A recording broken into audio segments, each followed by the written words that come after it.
It's February in California, and it is an active time of year for wildlife. In the San Francisco Bay Area, California newts are mating in shallow ponds and egg sacs are visible.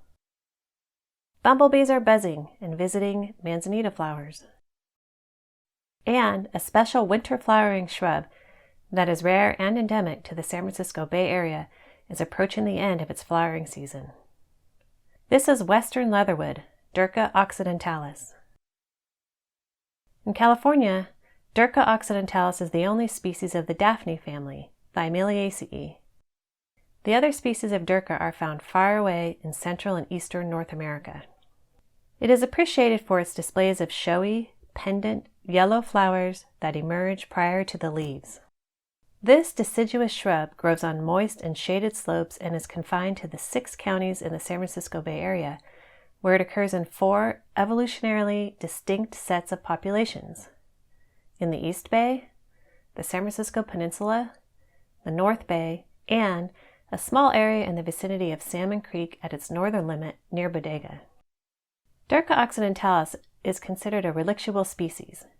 It was once more widespread, but became isolated during the late Miocene. Today it has a patchy pattern of occurrence in coastal communities where a strong maritime influence helps keep winter temperatures mild. Western leatherwood grows up to 6 feet in height. The leaves are alternately arranged along upwardly pointing stems.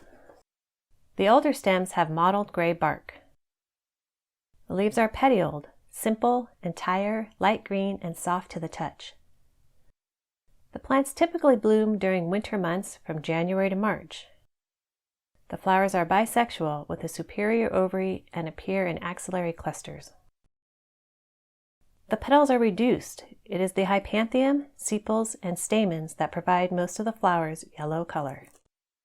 In each flower there are 8 stamens, 1 stigma, and a simple style. One place to see western leatherwood is the Huckleberry Botanic Regional Preserve in the Oakland Hills, where visitors can follow the preserve's interpretive trail. The shrub's cascade of stamens and yellow blooms are sure to catch your eye. Thanks for watching and learning more about the endemic plants of California.